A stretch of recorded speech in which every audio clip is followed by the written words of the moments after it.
但是这定各中学生戴上 VR 虚拟实境的头盔，接着游戏来学习，模拟各种英语对话情景，期待透过沉浸式活动来提升学生的学习兴趣。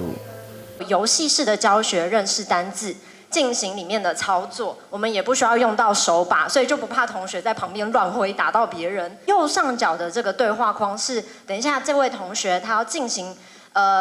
跟这个店员进行对话。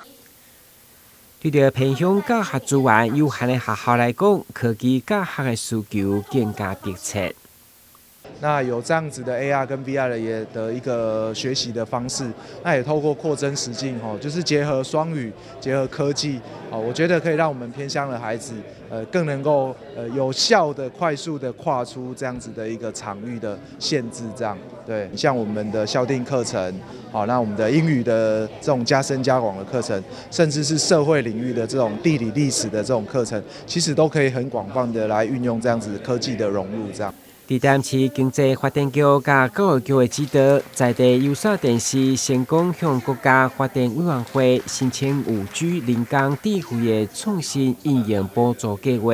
分别伫指定、南华、仁德甲沙仑等4间偏区的国中，导入了英语数位教学系统，同时嘛结合各种 AR、VR 内容，和历史文物甲新世代技术结合。对此，国发会处长嘛特别南下见证该项成果，市府副秘书长嘛代表市长表达肯定。那智慧教育方面，我们特别期待在比较可能产生数位落差的地方，那通常是一般大家所谓的偏乡啦因为这方面可能基础建设或者数位内容的应用比较不足，所以我想我们政府的资源能够挹注在这方面，让这边的学生都能够体验到高科技的好处，透过沉浸式的学习来增加他们这个学习的效率。然后跟我们台南市政府的合作，然后成功的申请到国合会这次的一个补助计划，然后让我们偏乡的教育能够结合5G这个部分来缩短城乡的差别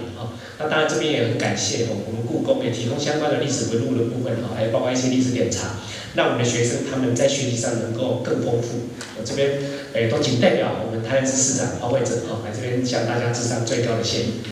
在地有线电视透过5G 网络传输的优势，提供上稳定嘛是第一时间的教育服务，共同要为淡市数位教学尽一份心力。台南新闻，阮籍何乔邦采访报道。